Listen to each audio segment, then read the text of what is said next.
Selamat pagi, saudara-saudara yang dikasihi Tuhan. Kita jumpa lagi dalam renungan pagi GPD Bethesda Makassar. Pagi ini saya akan baca dari Injil Matius pasal 11 ayat 20 hingga ayat 24. Di situ perikopnya Yesus mengecam beberapa kota. Firman Tuhan berkata sebagai berikut. Lalu Yesus mulai mengecam kota-kota yang tidak bertobat. Sekalipun di situ ia paling banyak melakukan mujizat-mujizatnya. Celakalah engkau Korazim, celakalah engkau Bethsaida, karena jika di Tirus dan di Sidon terjadi mujizat-mujizat yang telah terjadi di tengah-tengah kamu, sudah lama mereka bertobat dan berkabung. Tetapi aku berkata kepadamu, pada hari penghakiman, tanggungan Tirus dan Sidon akan lebih ringan daripada tanggunganmu.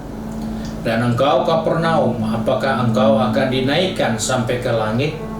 Tidak, engkau akan diturunkan sampai ke dunia orang mati. Karena jika Sodom terjadi mujizat yang terjadi di tengah-tengah kamu, kota itu tentu masih berdiri sampai hari ini. Tapi aku berkata kepadamu, pada hari penghakiman, tanggungan negeri Sodom akan lebih ringan daripada tanggunganmu. Saudara, kita menjumpai satu judul yang diberikan lembaga Alkitab, Yesus mengecam. Ini adalah hal yang mungkin kita tidak suka dengar, kecaman.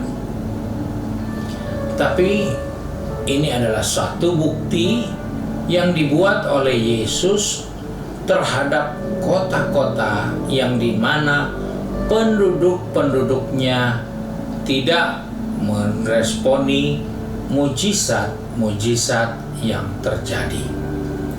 Hal inilah yang menjadi sebab Yesus mengecam beberapa kota. Nah, dari hal ini perlu saya ingatkan kepada kita bahwa jangan pernah berpikir bahwa dengan banyaknya mujizat yang kita alami, maka kita akan makin takut Tuhan. Kita akan makin menjadi orang yang mengasihi Tuhan. Tidak. Ini persoalan. Ini hal yang harus diperhatikan. Sebab itu Yesus mengecam kota-kota di mana mujizat banyak terjadi di atas kota itu, tetapi penduduknya tidak bertobat. Hal ini menjadi perhatian untuk kita lihat dalam kehidupan kekristenan kita. Mungkin saja kota itu bukan dalam bentuk kota di mana kita tinggal di dalamnya. Mungkin saja itu bentuk suatu gereja lokal di mana kita bisa beribadah di dalamnya. Kita bisa menikmati hadirat Tuhan di dalamnya. Namun kita tidak merasa ada hal yang penting untuk kita rubah dari sikap hidup kita. Hal ini berbahaya. Karena itu dibandingkan dengan berbagai-bagai kota yang mengalami mujizat serta kota yang tidak mengalami mujizat.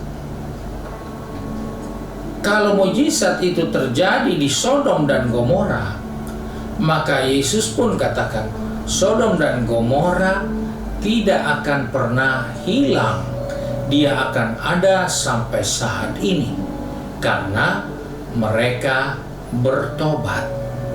Tetapi mujizat itu yang dibuat oleh Yesus di beberapa kota, yaitu Korazim, Bethsaida, dan juga di Tirus.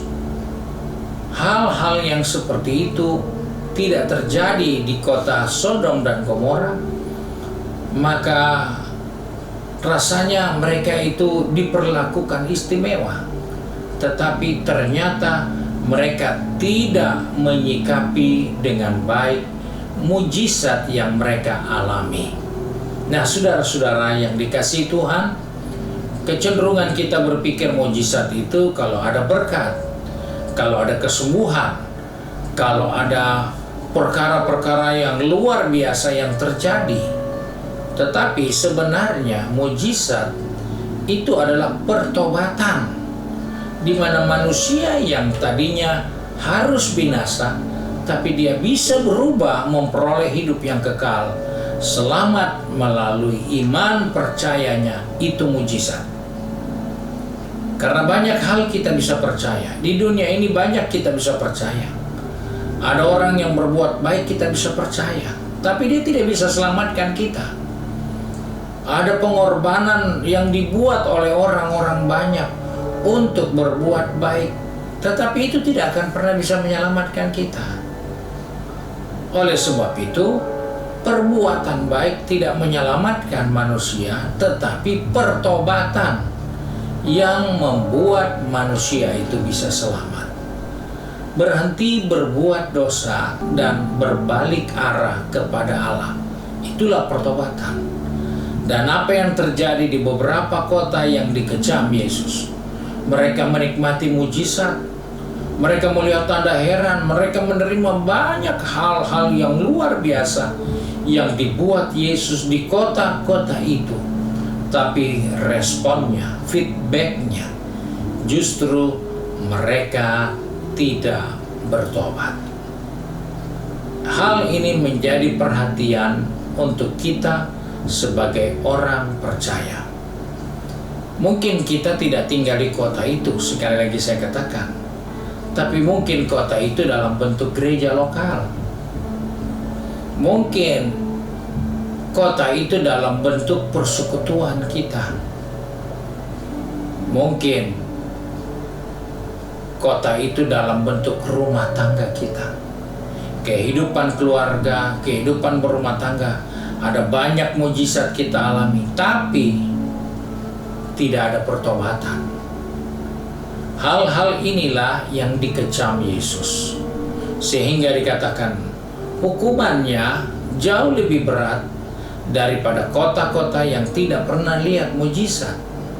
Hukuman orang-orang yang hidup di kota yang penuh dengan mujizat, yang penuh dengan tanda-tanda heran, ternyata mereka harus tanggung jawab jauh lebih besar dari kota-kota yang tidak pernah ada mujizat sama sekali.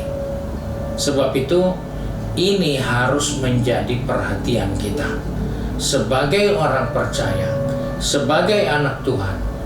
Jangan kita lupa, mujizat sudah terjadi, pertolongan Tuhan sudah terjadi dalam pribadi, dalam rumah tangga, dalam usaha, dalam kehidupan kita. Tapi seringkali pertobatan itu terlambat muncul. Tapi dari apa yang kita lihat pagi hari ini, di mana Yesus mengecam beberapa kota, biarlah ini menjadi peringatan untuk kita bahwa mujizat tidak menentukan bahwa kita akan bertobat. Jangan berkanjang pada mujizat dan dengan berpikir bahwa dengan ada mujizat maka akan lahir pertobatan. Di sini kita melihat kota-kota yang banyak mujizat ternyata tidak bertobat. Sebab itu mari sebagai orang percaya, sebagai anak-anak Tuhan, mari kita lihat jalan yang kita tempuh dalam pengiringan kita kepada Tuhan, supaya kita boleh benar-benar menunjukkan sikap hidup yang berkenan kepada Tuhan. Puji Tuhan, Tuhan Yesus memberkati kita. Mari kita satu dalam doa. Kembali kami datang kepada Bapa di surga dengan mengucap syukur, karena pagi ini Tuhan mengingatkan kepada kami bahwa ada beberapa kota yang Tuhan kecam karena ada mujizat terjadi di kota itu, tapi tidak diresponi dengan pertobatan yang sungguh. Tuhan, tolong kami yang sudah mendengarkan renungan ini, pegang tangan kami, pertetapkan langkah kaki kami, agar kami dapat mengambil sikap yang jelas, sikap yang benar, di saat Tuhan menolong, di saat Tuhan memberkati, di saat Tuhan membuat mujizat dengan kehidupan kami. Kami bisa menyikapi dengan baik melalui pertobatan, melalui perubahan yang terjadi dalam diri kami. Sebab itu Bapa, tolong anak-anak-Mu yang sudah ada di tempat pekerjaan, di tempat bisnis mereka, maupun di kampus, di rumah sedang bekerja.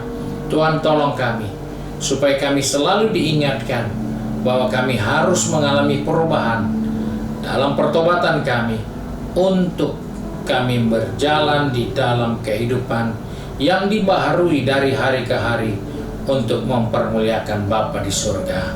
Terima kasih Bapa untuk berkat-Mu hari ini. Sebab itu kami bersyukur dan berdoa hanya di dalam nama Tuhan Yesus Kristus, Juru Selamat kami, Majikan yang baik dan setia. Haleluya. Amin. Puji Tuhan, Tuhan Yesus memberkati kita, dan selamat pagi.